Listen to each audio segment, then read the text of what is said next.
सकाळ स्वास्थ्यम 2023. उपस्थित मान्यवर असतील श्री एम आचार्य बालकृष्ण, कमलेश पटेल उर्फ दाजी, मुख्तियार अली आणि रबी शेरगिल.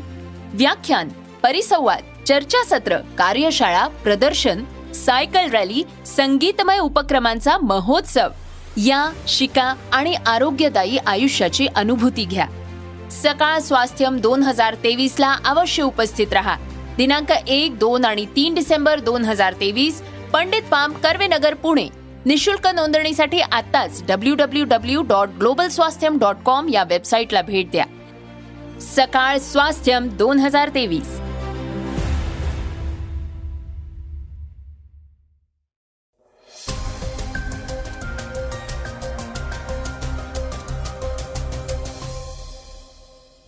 नमस्कार, मी गौरी कुबेर. आजच्या पॉडकास्टला सुरुवात करण्यापूर्वी सकाळ प्रस्तुत सुहाना स्वास्थ्यम विषयी जाणून घेऊयात. पुण्यातल्या म्हात्रे पुलाजवळल्या DP रस्त्यावरल्या पंडित फार्ममध्ये 3 डिसेंबरपर्यंत हा महोत्सव पार पडणार आहे. या आरोग्याच्या महाजागरात ध्यान, धारणा, योग, प्राणायाम, शारीरिक, भावनिक आणि मानसिक स्वास्थ्यपूर्ण आरोग्य आणि अध्यात्म, तसंच सुसंस्कृत योग, वैदिक मंत्र, जप आणि मानसिक आरोग्य आणि मुद्रा विज्ञान आदी विषयांवर विविध क्षेत्रातल्या राष्ट्रीय आणि आंतरराष्ट्रीय स्तरावरले अनेक तज्ज्ञ मार्गदर्शक संवाद साधणार आहेत. उपक्रमाच्या आजच्या दिवशी संतुलन आयुर्वेदाचे व्यवस्थापकीय संचालक डॉक्टर सुनील तांबे, संस्कृत तज्ज्ञ डॉक्टर अनुराधा चौधरी, निरामय वेलनेस सेंटरच्या अमृता चांदोरकर, तसंच तृतीयपंथी श्री गौरी सावंत आदी मान्यवर श्रोत्यांशी संवाद साधणार आहेत. तसंच या प्रसंगी प्रसिद्ध गायक, संगीतकार रबी शेरगिल यांच्या मैफिलीचा आस्वादही श्रोत्यांना घेता येणार आहे. श्रोत्यांनो, आता सकाळच्या आजच्या पॉडकास्टमध्ये आपण काय ऐकणार आहोत याविषयी जाणून घेऊयात. रिझर्व्ह बँक ऑफ इंडिया RBIनं आता सांगितलंय की चलनातून काढून टाकलेल्या 2000 रुपयांच्या एकूण 97.26% नोटा बँकांकडे परत आलेल्या आहेत. या विषयावर आपण आज अधिक माहिती घेणार आहोत. कर्जत इथल्या मंथन शिबिरात अजित पवार यांनी अनेक खुलासे केले आहेत. त्यांनी शरद पवार आणि सुप्रिया सुळे यांच्यावर अनेक प्रश्नही उपस्थित केले आहेत. ते काय म्हणाले आहेत हेही ऐकणार आहोत. आज चर्चेतील बातमीमध्ये आपण अजित पवार यांनी पुन्हा एकदा वेगवेगळे राजकीय खुलासे केले आहेत त्याविषयी जाणून घेणार आहोत. चला तर मग सुरुवात करूयात आजच्या पॉडकास्टला रशियातल्या सर्वोच्च न्यायालयाच्या बातमीनं. रशियाच्या सर्वोच्च न्यायालयानं LGBTQ कार्यकर्त्यांना अतिरेकी घोषित केलंय. त्यामुळे आता समलिंगी आणि ट्रान्सजेंडर समुदायांच्या प्रतिनिधींना अटक करणं आणि त्यांच्यावर खटला चालवणं शक्य होणार आहे. त्यामुळे या कार्यकर्त्यांमध्ये भीतीचं वातावरण निर्माण झालंय. नुकताच तिथल्या न्यायालयानं हा निकाल जाहीर केलाय. आंतरराष्ट्रीय LGBT चळवळ आणि त्याचे उपविभाग हे अतिरेकी होते असं म्हणत न्यायालयानं त्यांच्या रशियातल्या क्रियाकल्पांवर बंदी जाहीर केलीय. याबाबत रशियाच्या कायदे मंत्रालयानं सर्वोच्च न्यायालयात धाव घेतली होती. LGBTQ चळवळीमुळे देशातल्या सामाजिक आणि धार्मिक संघर्षाला प्रोत्साहन मिळतंय. त्यामुळे देशातल्या अशा चळवळींवर बंदी घालण्याची मागणी कायदे मंत्रालयानं केली होती. याला रशियाच्या सर्वोच्च न्यायालयानं मंजुरी दिलीय. या चळवळींवर बंदी घालण्याबाबतची सुनावणी ही बंद दरवाजामागे झालीय. या सुनावणीवेळी काही ठराविक पत्रकारांना उपस्थित राहण्याची परवानगी देण्यात आली होती. विशेष म्हणजे LGBTQ समुदायाकडनं आपली बाजू मांडण्यासाठी या सुनावणीत कुणीही उपस्थित नव्हतं. त्यामुळे ही सुनावणी एकतर्फीच झाली असल्याचा आरोप लावण्यात येतोय. पाश्चिमात्य प्रपोगंडा. रशियामध्ये LGBTQ चळवळीला पाश्चिमात्य प्रपोगंडा म्हटलं जातं. देशाचे अध्यक्ष व्लादिमीर पुतीन हे पुराणमतवादी मूल्यांचे समर्थक आहेत. रशियानं यापूर्वीच आपल्या संविधानात बदल करून समलैंगिक संबंधांना मान्यता देणार नसल्याचं स्पष्ट केलं होतं.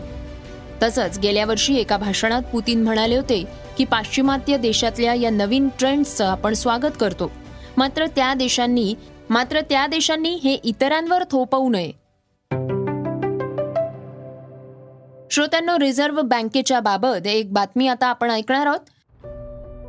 रिझर्व्ह बँक ऑफ इंडिया RBIनं आता असं सांगितलंय की चलनातून काढून टाकलेल्या 2000 रुपयांच्या एकूण 97.26% नोटा बँकांकडे परत आलेल्या आहेत. RBIनं 19 मे 2023 रोजी 2,000 रुपयांची नोट चलनातून काढून घेण्याची घोषणा केली होती.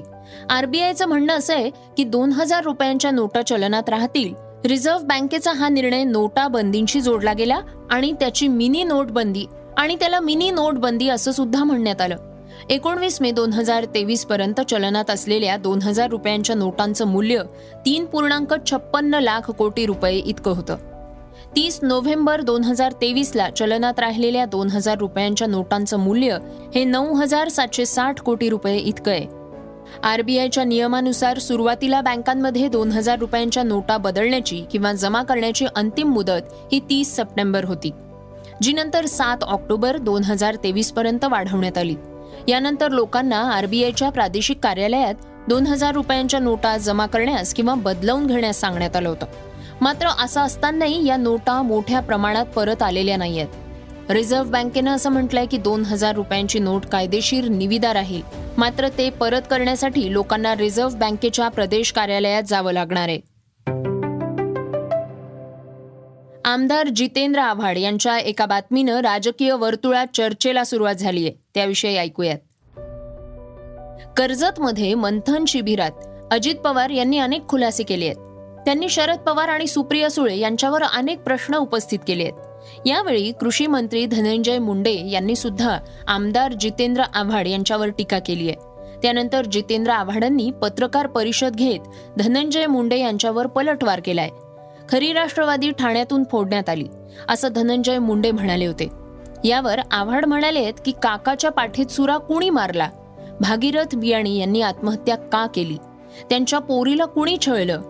अत्याचाराला कंटाळून भागीरथ बियाणी यांनी आत्महत्या केली की नाही? आता परळीमध्ये मुंडे नावाचा मुलगा मारला गेलाय, पण गुन्हा का नाही नोंदवला? मी कधीच काहीही बोललो नाही, मात्र माझं नाव घ्याल तर मी शांत बसणार नाही असा इशारा जितेंद्र आव्हाड यांनी धनंजय मुंडे यांना दिलाय. तर हे भागीरथ बियाणी कोण आहेत? बीड भाजप शहराध्यक्ष भागीरथ बियाणी यांनी स्वतःवर गोळी झाडून आत्महत्या केली होती. या घटनेनं परिसरात खळबळ उडाली होती. भाजप नेत्याच्या आत्महत्येचं कारण अद्यापही स्पष्ट झालेलं नाहीये. पिस्तूल साफ करताना मिसफायर झाल्याचा अंदाज बियाणी यांच्या कुटुंबियांनी व्यक्त केला होता. श्रोत्यांनो, ऐकूयात आजच्या वेगवान घडामोडी. चांगल्या जागतिक संकेतामुळे शेअर बाजारात जोरदार खरेदी पाहायला मिळतेय. बाजारातल्या प्रमुख कंपन्यांनी विक्रमी उच्चांक गाठलाय. निफ्टीनं प्रथमच 20,225 ची पातळी गाठलीय. फार्मा, सरकारी बँकिंग आणि FMCG आणि मीडिया क्षेत्र हे सर्वांगीण खरेदीमध्ये आघाडीवर आहेत. मात्र 5 राज्यांच्या विधानसभा निवडणुकांच्या निकालाचा परिणाम नव्या आठवड्याच्या पहिल्या व्यवहाराच्या दिवशी बाजारावर दिसू शकतो, असं शेअर बाजारातल्या तज्ज्ञांनी म्हटलंय. श्रोत्यांनो, गेल्या काही दिवसांपासून डीप फेकचा मुद्दा चर्चेत आहे. भारत सरकारनं याबाबत ठोस नियमावली तयार करण्यासाठी सोशल मीडिया कंपन्यांना निर्देश दिले आहेत. आपल्या यूट्यूबच्या या प्लॅटफॉर्मच्या नियमांमध्ये बदल केले आहेत. आता यूट्यूब कंटेंट क्रिएटर्सना कोणतीही पोस्ट करण्यापूर्वी त्यातल्या AIच्या वापराबाबत खुलासा करावा लागणार आहे. ही माहिती न दिल्यास गुगल स्वतःच कारवाई करत असे व्हिडिओज हटवणार आहे. येत्या काही महिन्यांमध्ये ही प्रक्रिया सुरू करण्यात येणार आहे. भारतीय मनोरंजन विश्वातील लोकप्रिय दिग्दर्शक, अभिनेता म्हणून मराठमोळे दिग्दर्शक नागराज मंजुळे यांचं नाव घेतलं जातं. आता नागराज खाशाबा यांचा एक बायोपिक प्रेक्षकांच्या भेटीला घेऊन येत आहेत. नागराजनं सोशल मीडियावर एक फोटो पोस्ट केलाय. त्यात त्यांनी छत्रपती शिवरायांच्या फोटोचं पूजन करून चित्रपटाच्या शूटिंगला सुरुवात केली आहे. त्या पोस्टची जोरदार चर्चा होतीये. ICC T20 वर्ल्ड कप 4 जूनपासून वेस्ट इंडिज आणि USA इथं खेळवला जाणार आहे. मात्र डॉमिनिक या करेबियन बेटातल्या आयोजक देशानं ICC T20 वर्ल्ड कप 2024 मधल्या आयोजनातनं माघार घेतली आहे. आपण स्पर्धेसाठी लागणाऱ्या पायाभूत सुविधा आणि मैदानं वेळेत पूर्ण करू शकणार नसल्याचं म्हणत या देशानं माघार घेतली आहे. मात्र यामुळे ICCच्या डोकेदुखीत वाढ झाल्याचं म्हटलं जात आहे. श्रोत्यांनो, आता आपण ऐकणार आहोत आजची चर्चेतली बातमी. राष्ट्रवादी काँग्रेस पक्षाचा निर्धार मेळाव्यात उपमुख्यमंत्री अजित पवार यांनी अनेक गोष्टींवर भाष्य केलंय. त्यांचं हे भाष्य चर्चेत आलंय. यावेळी अजित पवारांनी सरकारमध्ये सामील होण्यावेळचा प्रसंग सांगत राष्ट्रवादीचे अध्यक्ष शरद पवार यांच्यावर थेट निशाणा साधलाय. अजित पवार म्हणाले, तू 1 मेला आम्ही अनेक जण कुठं कुठं झेंडावंदन वगैरे कार्यक्रम, कामगार दिन असतो आणि झेंडावंदन असतं, महाराष्ट्र दिन म्हणून 2 तारखेला तो कार्यक्रम झाला. 2 तारखेला यांना कुणाला माहिती नाही, घरातल्या फक्त 4 माहिती होतं आणि ते राजीनामा देणार होते. तशा पद्धतीने राजीनामा दिला. 15 लोकांची कमिटी तिथंच जाहीर केली आणि त्यांनी बसावं आणि अध्यक्ष निवडावा. त्याच्यामध्ये राजीनामा दिल्यावर सगळेजण एकदम आश्चर्यचकित झाले आणि त्याच्यातनं तिथं वातावरण वेगळं झालं. आणि मग नंतर ते घरी गेले. घरी गेल्यानंतर वेगवेगळ्यांनी वेगवेगळी प्रतिक्रिया त्या ठिकाणी दिली. मित्रांनो, इथं आनंद परांजपे बसलाय, इथंच आहे, आणि जितेंद्र आव्हाड यांना राजीनामा दिल्यानंतर सगळीकडं मीडियात आल्यानंतर त्यांना बोलून घेतलं आणि त्यांना सांगितलं की उद्यापासून चव्हाण प्रतिष्ठानला काही लोक, महिला, युवक वगैरे पाहिजे आणि त्यांनी तिथं आंदोलन करायचं. अरे आम्हाला सांगा ना, म्हणजे राजीनामा परत घ्या. मला काही कळलं नाही आहे का, मला कळलंच नाही माणिकराव का. म्हणजे जर द्यायचा नव्हता तर कोण नाही द्यायचा. त्याच्या संदर्भामध्ये ही घोषणा मग रोज जाऊन बसायची तिथं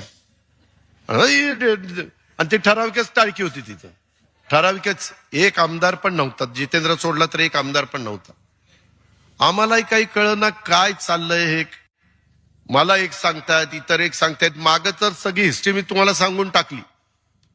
ते पुन्हा मला उगाळत बसायचं नाही. लोक म्हणतील किती दिवस यांचं हेच ऐकायचंय, हे तुमचं तुम्ही बघा म्हणतील.